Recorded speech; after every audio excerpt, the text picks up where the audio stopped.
what was your childhood and growing up in Israeli society as an Ethiopian Jewish girl at the time? What was that experience like for you?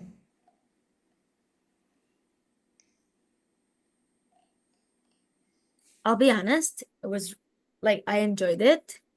In my neighborhood, um, I had like Moroccan friends, Russian friends, Yemenite friends, people like who came from the diaspora, and I had a great time. But also it was, as I told you, it was really facing other culture.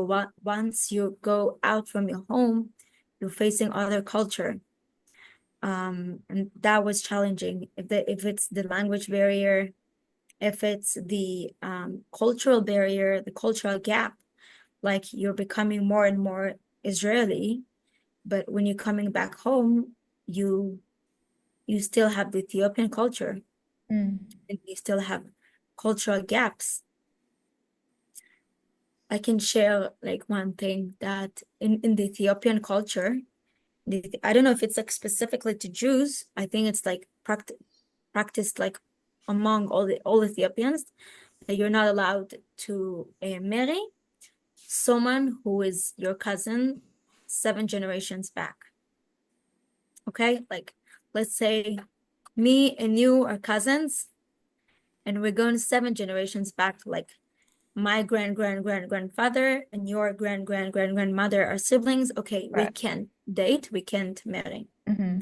So in Ethiopia, you couldn't do this, and you needed to find also a Jewish person. Mm-hmm. Imagine how hard it is. Like my father went out from his village 3 days to look for a Jewish woman because they were Right. like Because everyone's the related. Yeah. can because everyone Yeah. were related. No. And imagine that, and you Mm. come into Israel and it's not exist. Like who would think about it? It's so like my friend told me, "What? Are you maintaining it?"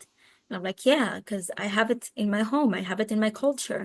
Mm. And imagine what is to date someone and to fall in love with someone. That's what happened to me. And you check and my dad and I was like, "Oh, dad, I have a boyfriend. I want you to know him."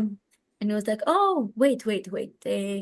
What is Oh the no. name of his grandma or and his grandpa?"